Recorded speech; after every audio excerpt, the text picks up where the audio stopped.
Hello. हम सामान्य वित्त एवं लेखा नियम पढ़ रहे थे। ये हमारा अध्याय नंबर 3 है, राजस्व एवं प्राप्तियां। इसके अंदर हम नियम नंबर 27 से लेके 41 तक पढ़ेंगे।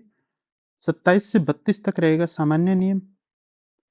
33 से 37 रहेंगे सरकारी भूमि भवन का किराया व जुर्माना। 38 से 41 तक रहेंगे राजस्व की माफी व छूट। नियम नंबर 27 है प्राप्तियों व लेखों के संदर्भ में कर्तव्य। प्रत्येक नियंत्रण अधिकारी का यह कर्तव्य है कि वह सक्षम प्राधिकारी द्वारा निर्धारित की गई व्यवस्था के अनुसार सरकार को प्राप्त होने वाली समस्त राशियों का नियमित निर्धारण करेगा, उनको वसूल करेगा, उनका लेखांकन करेगा और राज्य की संचित निधि या लोक लेखा निधि के अंदर उसको जमा कराना सुनिश्चित करेगा। ये 27 के 1 में लिखा गया है। प्रत्येक नियंत्रण अधिकारी का ये कर्तव्य रहेगा। यही इसी टाइप का रूल हमने किया था रूल नंबर 5, 6 और 7। उनके अंदर जो था वो सभी के ऊपर जो भी कर्मचारी है कोई भी वो धन इकट्ठा कर रहा था, जैसे बकाया था उसको ले रहा था या फिर कोई व्यय कर रहा था, उन सभी कर्मचारियों से संबंधित थे। और नियम नंबर 27 जो है वो नियंत्रण अधिकारी के ऊपर लगेगा। इसके बाद है मासिक लेखों का विवरण, जो कि जीए प्रपत्र 13 में रखा जाता है। मासिक लेखे एवं विवरण क्या होगा? नियंत्रण अधिकारी जो होगा वो अपने अधीनस्थ कार्यालयों से जीए प्रारूप जो 13 है उसमें मासिक लेखे का विवरण प्राप्त करेगा। सबसे पहले तो विवरण प्राप्त करेगा और उसके बाद क्या करेगा, जिनमें कोषागार में जमा कराई गई अथवा अन्य प्रकार के लेखांकित राशियां होंगी उस जीए प्रपत्र 13 के अंदर, वो महालेखाकार द्वारा प्रस्तुत कोषागार में जमा की गई राशि के विवरण से नियंत्रण अधिकारी द्वारा उसका मिलान किया जाएगा। तो ये जीए प्रपत्र 13 है। इसमें क्या होगा कि वो जो भी नियंत्रण अधिकारी है वो इसमें अपने अधीनस्थ कार्यालयों से विवरण प्राप्त करेगा मासिक लेखे का। उसके बाद जो महालेखाकार जो अपना विवरण देता है टोटल की इस माह का ये होगा, वो कोषागार में होगा। और जो नियंत्रण अधिकारी ये लेगा जीए प्रपत्र 13 के अंदर, वो कोषागार में जाके महालेखाकार वाले से मिलान करेगा। ये इसमें लिखा है। महालेखाकार जो लेखे बनाएगा राज्य के, वो अपने कार्यालय जो उसके होंगे नियंत्रण अधिकारी के, उनसे मिलान कर लेगा। नियम नंबर 28 है लेखों का सारांश या उद्धरण। इसमें क्या है, महालेखाकार प्रत्येक माह जमा कराई गई राशि का विवरण विभागवार नियंत्रण अधिकारी को भिजवाएगा। इसमें महालेखाकार है वो पूरा का पूरा जो सारांश बना रहा है वो नियंत्रण अधिकारी को भिजवाएगा नियम नंबर 28 के अंदर। उसके बाद है विवरणों का संकलन। इसी के अंदर है दूसरा पार्ट आता है ये राजस्व के विभागीय लेखे कोषागार द्वारा तैयार किए गए विवरण से संकलित नहीं किए जाएंगे। ठीक है, आवश्यक होने पर विभागीय अधिकारी द्वारा तैयार किए गए राजस्व विवरण का सत्यापन कोषाधिकारी से करवाया जाएगा। इसी में यही लिखा है कि राजस्व के विभागीय लेखे कोषागार द्वारा तैयार की गई विवरणियों से एकत्रित नहीं किए जाएंगे, परंतु विभाग से रिपोर्ट नियंत्रण अधिकारी के पास जाने से पहले उसकी जांच कर लेनी चाहिए, ताकि अशुद्धि का पता चल जाए, कि उसके पास भेजने से पहले ही जांच कर ले। उसके बाद है चालानों का सही वर्गीकरण। कोषागार के आंकड़ों एवं विभागीय आंकड़ों में न्यूनतम अंतर हो, इसके लिए आवश्यक है कि राशि जमा कराने के चालान पर पूर्ण व सही लेखा विवरण हो, कि बहुत ही न्यूनतम अंतर होना चाहिए या होना ही नहीं चाहिए। इसके लिए जब हम राशि लिखते हैं तो उसको एकदम पूर्ण और सही से लिखें। जैसे लिख दिया 2, 1, 6 और इसमें समझ ही नहीं आई कि 2, 1, 6 ये 6 को 8 जैसा बना देते हैं, ऊपर से मिलान हो गया, ऐसा नहीं हो।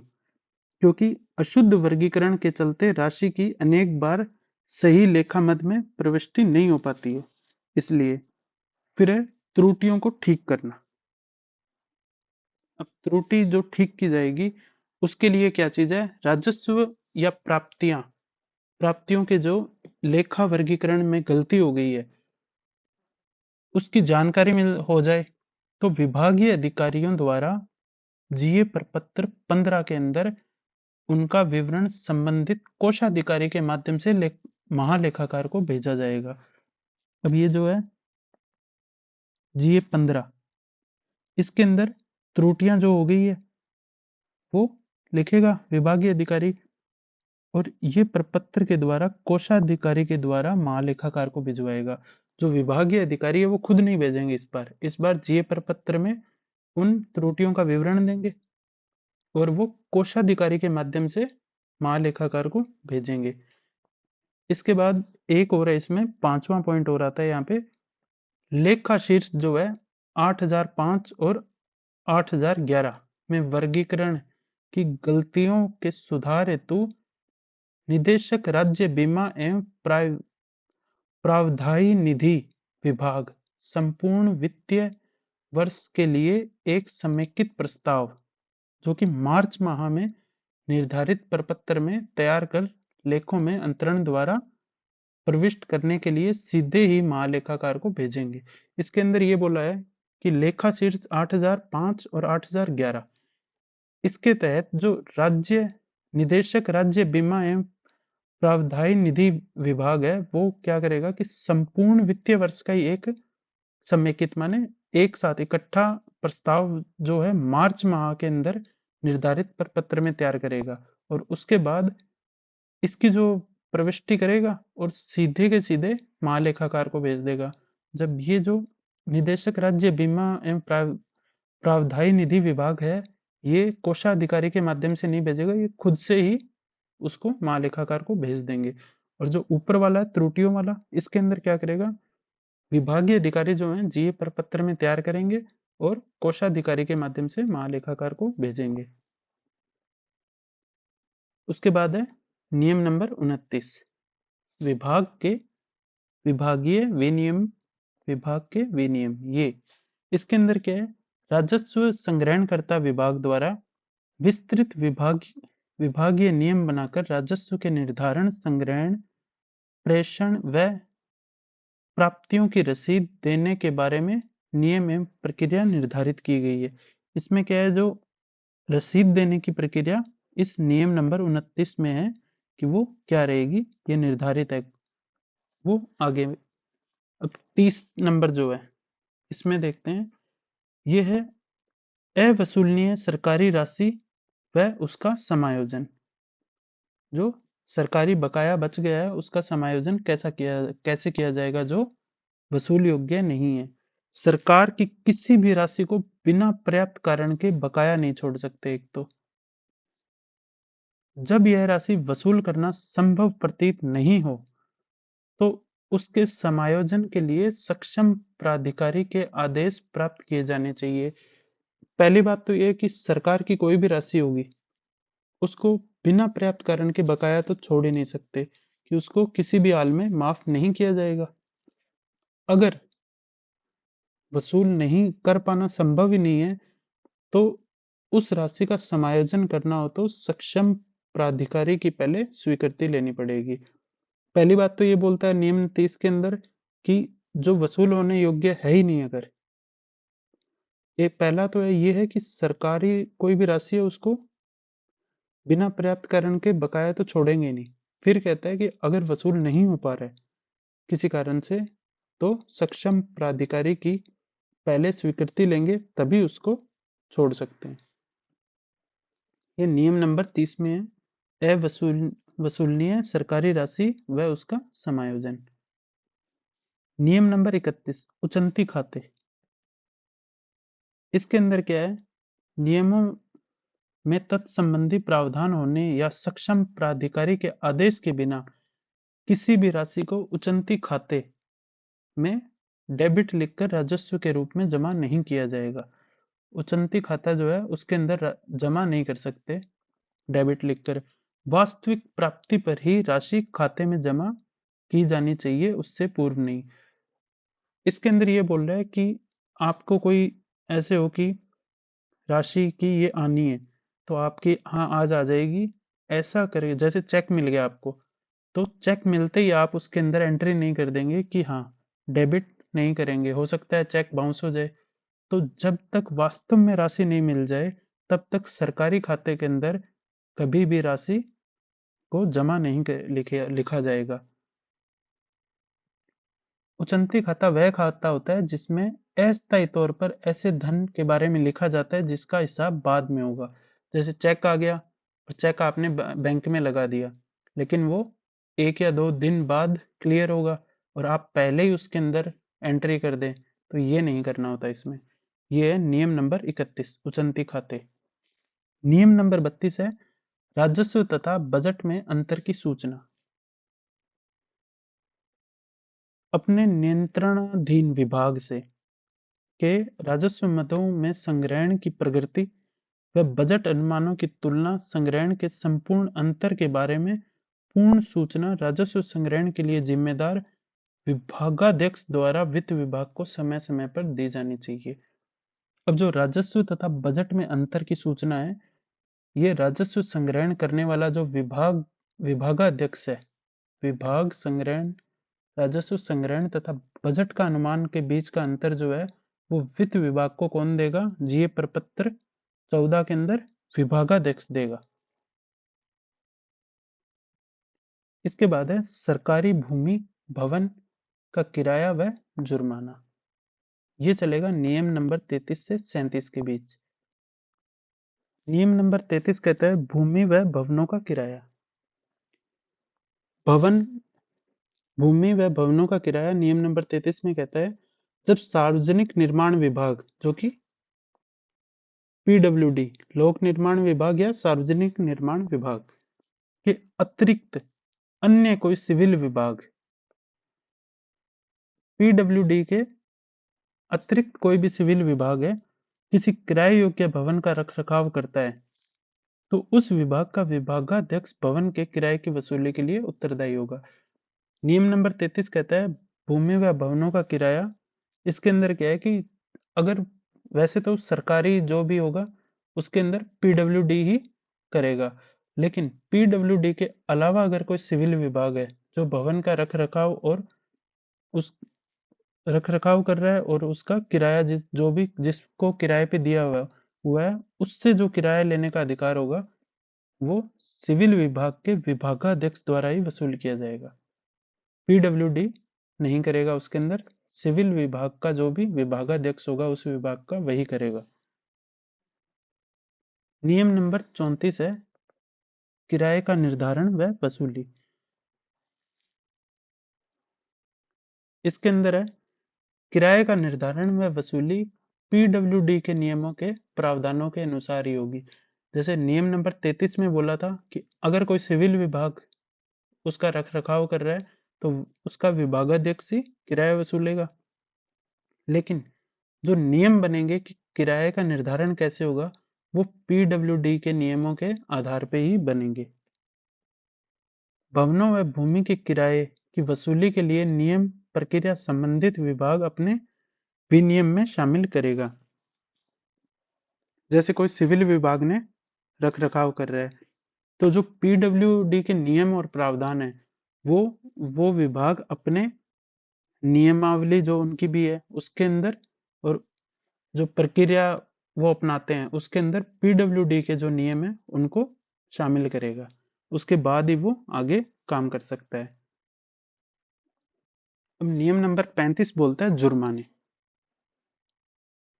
जुर्माने लगाने या वसूल करने वाला अधिकारी जुर्माने की राशि की वसूली एवं उचित रूप से जांच के बाद कोषागार में जमा कराया जाना सुनिश्चित करेगा।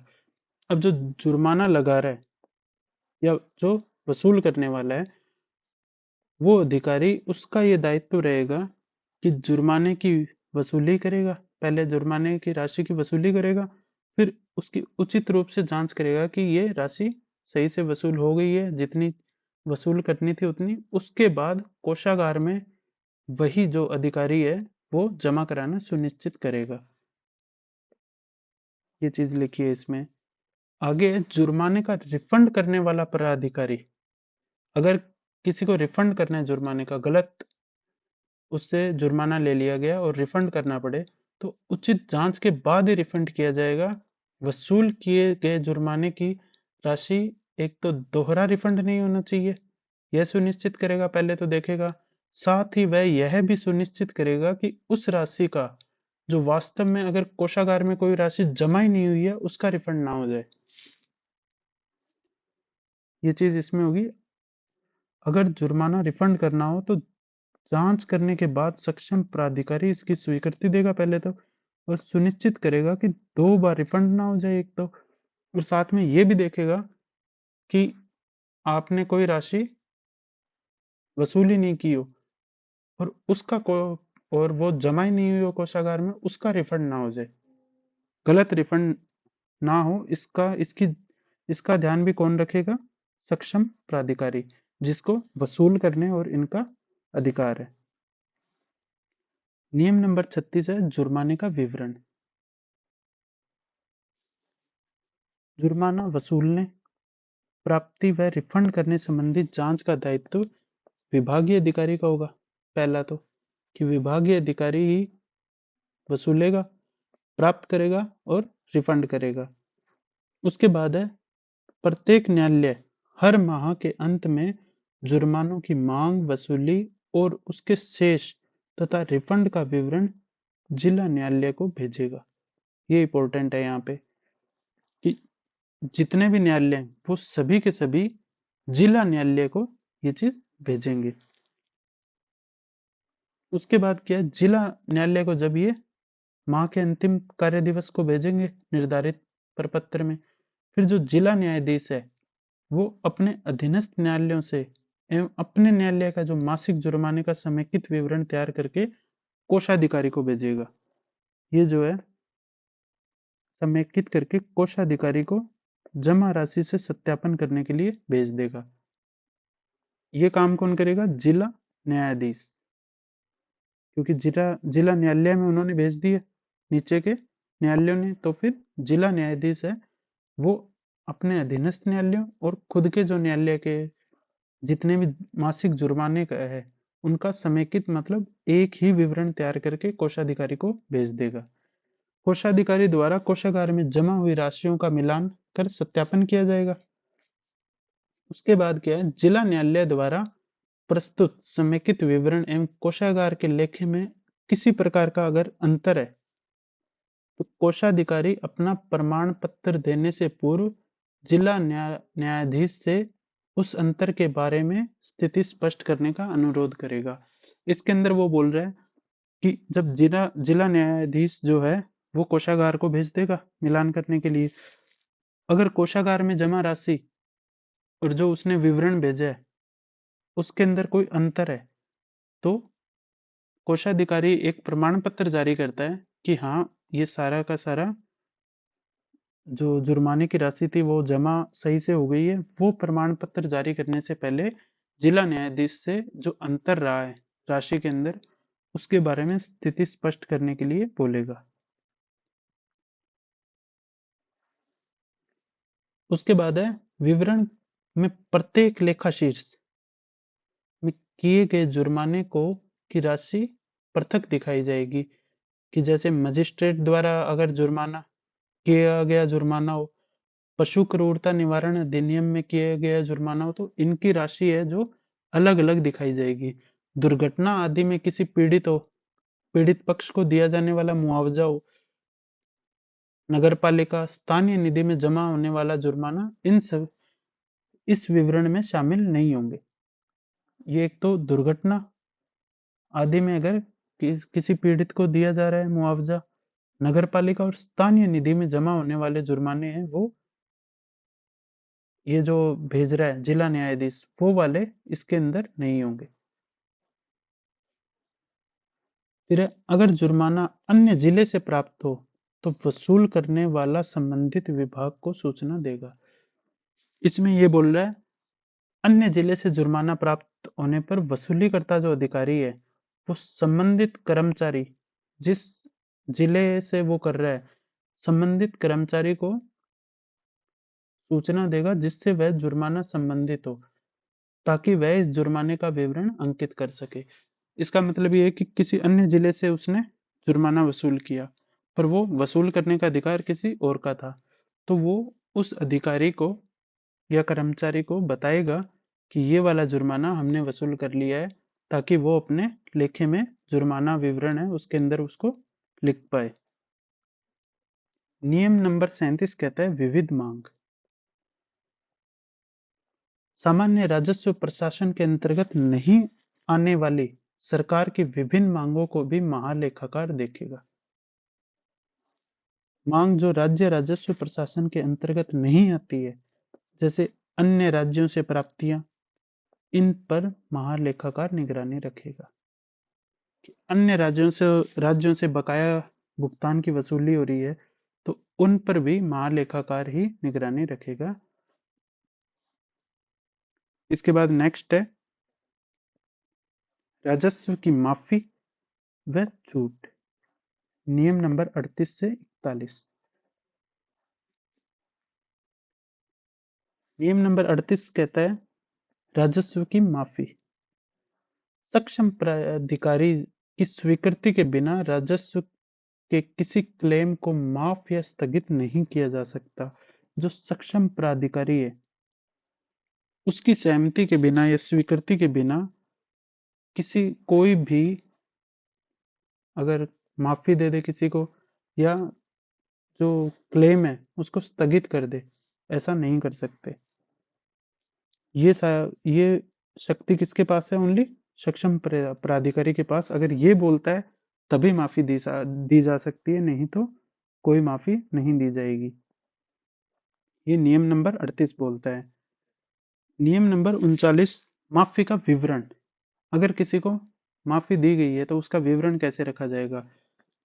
हर वर्ष जून की पहली तारीख, मतलब प्रत्येक वर्ष 1 जून को विभागाध्यक्ष द्वारा, ये काम कौन करेगा? विभागाध्यक्ष। जीए प्रपत्र 16 के अंदर विभागाध्यक्ष द्वारा अपने अधीन जो भी कार्यरत कार्यरत सक्षम प्राधिकारी है द्वारा नियमानुसार उनमें निहित विवेकाधीन शक्तियों का प्रयोग करते हुए पूर्व वर्ष के दौरान स्वीकृत की गई राजस्व की माफी एवं राजस्व दावों के आस्थगन का विवरण महालेखाकार को प्रस्तुत किया जाएगा।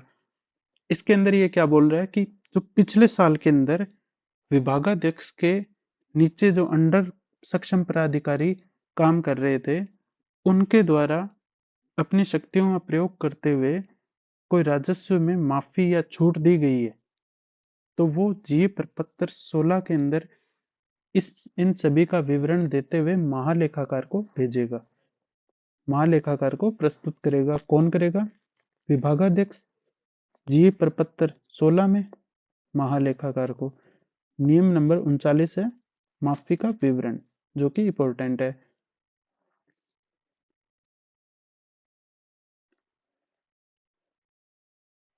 इसके बाद है सक्षम प्राधिकारी अपने विवेक से भी राजस्व माफ कर सकता है। जो सक्षम प्राधिकारी है उसी के पास ये हक है कि वो अपने विवेक से कोई भी राजस्व माफ कर सके। इसके बाद है सरकार के आदेशों के अनुसरण में अगर 500 रुपए से कम की छूट दी गई हो, कि माफ किया गया हो, तो ये विवरण में नहीं दिखाया जाएगा। 500 रुपए से कम के मामले विवरण में शामिल नहीं होंगे। मतलब ये जीए प्रपत्र में लिख के विभागाध्यक्ष महालेखाकार को 500 रुपए से कम अगर है जो छूट दी गई है, उनको लिख के नहीं भेजेगा इस महालेखाकार के पास। अगर किसी विभाग में वित्तीय वर्ष लागू ना होकर प्रशासनिक वर्ष लागू होता है, तो वहां प्रशासनिक वर्ष के अनुसार विवरण दिए जाएंगे। जैसे अगर वित्तीय वर्ष होता है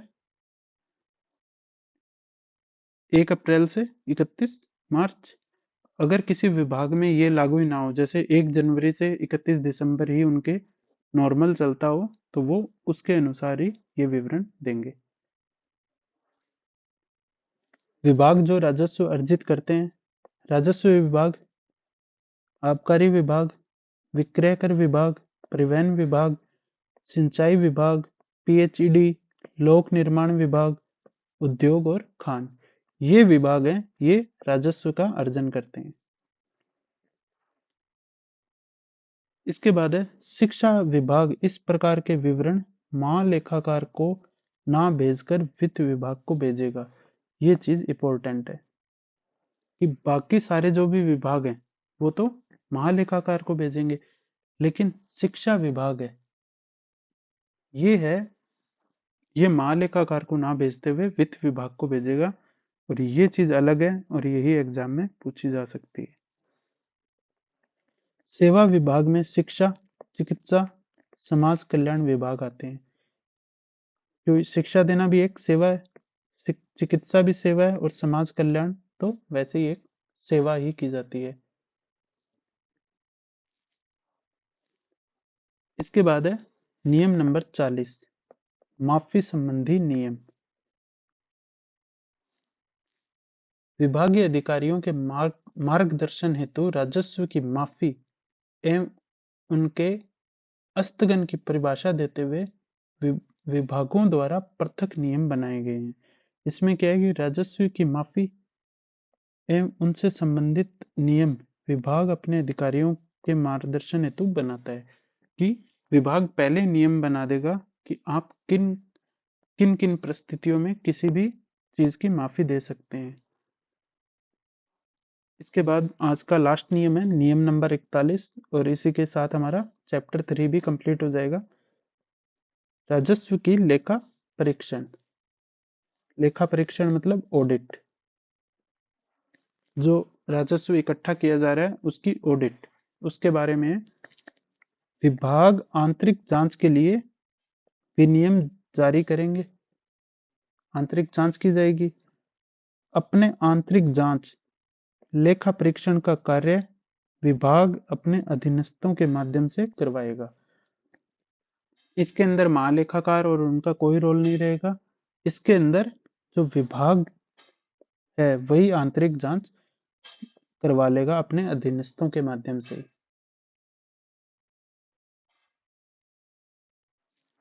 तो ये हमारे नियम